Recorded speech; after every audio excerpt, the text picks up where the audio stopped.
जय गुरुदेव। आज हम लोग केवल्य पाठ के सूत्र नंबर 16, 17 और 18 का अध्ययन करेंगे।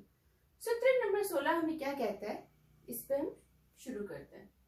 न चेक चित्त तंत्रम वस्तु तद प्रमाणकम तद किम स्यात्। यहाँ ये क्या कहना चाहते हैं? इस सूत्र में ये कहना चाहते हैं कि इससे पहले वाला सूत्र हमें देखना पड़ेगा, जिसमें उन्होंने ये कहा था कि भाई ये वस्तु एक है।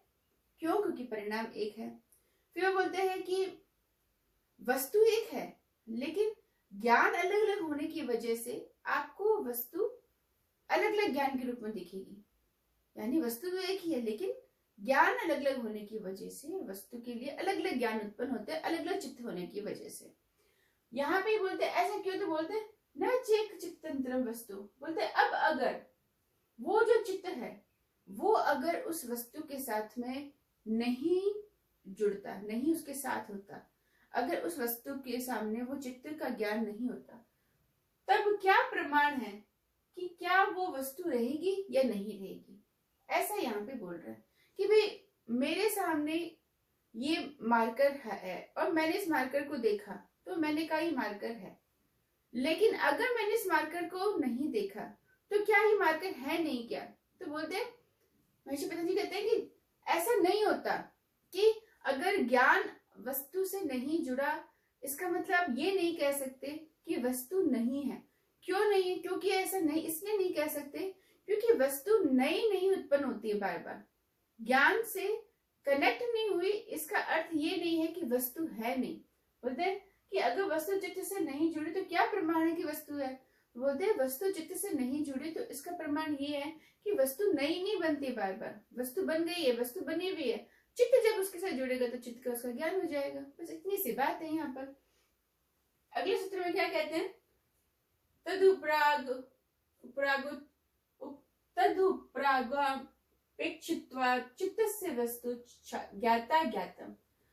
अब बोलते तद उपराग, तद मतलब उसमें उपराग, तब चित्तस्य वस्तु ज्ञाता ज्ञातम।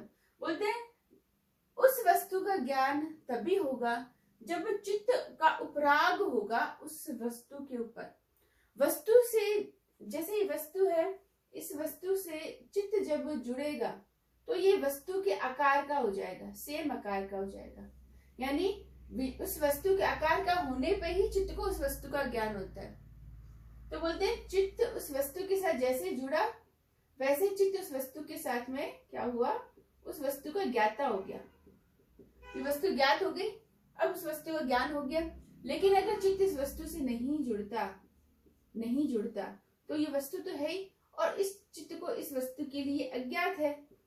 तो यही वस्तु है जो चित्त के लिए जुड़ जाती है, चित्त के साथ जुड़ जाती है, उपराग हो जाता है, यानी उसके साथ जुड़ जाती है। किसके माध्यम से? ज्ञानेंद्रियों के माध्यम से।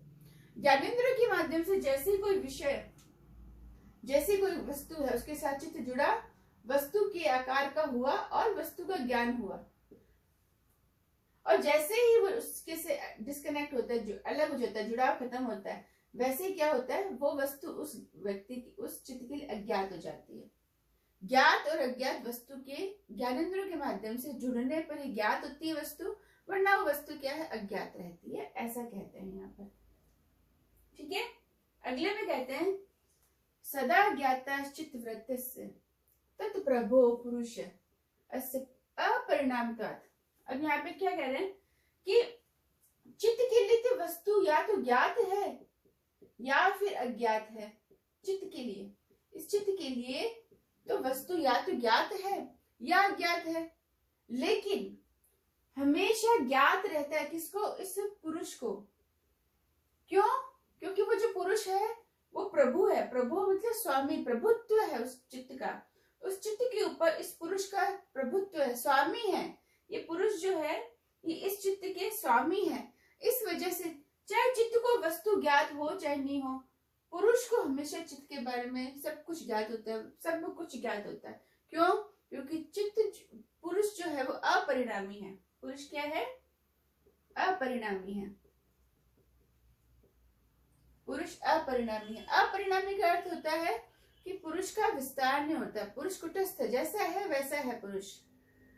इसलिए पुरुष क्या है, और प्रकृति क्या होती है, परिणामी होती है। प्रकृति अपना विस्तार करती है, पुरुष का कोई विस्तार नहीं होता। शुरू से जैसा था पुरुष, आज भी वैसा ही है पुरुष। पुरुष में कोई बदलाव नहीं है, वो चित्त का स्वामी है।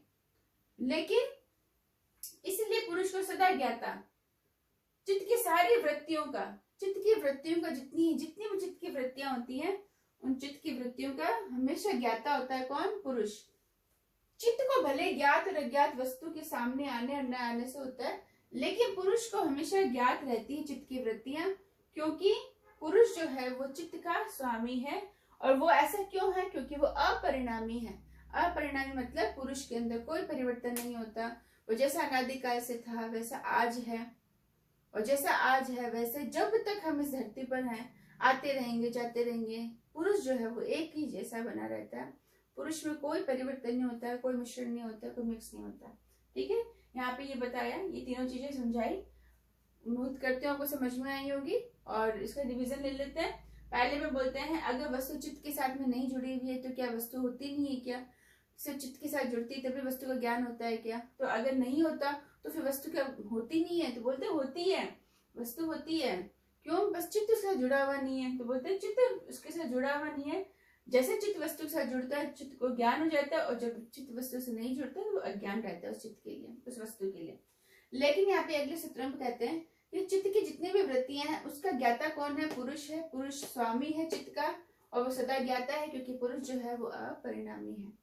ठीक है, अगर आपको मेरी वीडियो पसंद आया तो लाइक कर सकते हैं, और इसको कमेंट बॉक्स में जाकर प्रश्न हो तो कमेंट बॉक्स में जाके प्रश्न पूछ सकते हैं। धन्यवाद। ओम शांति।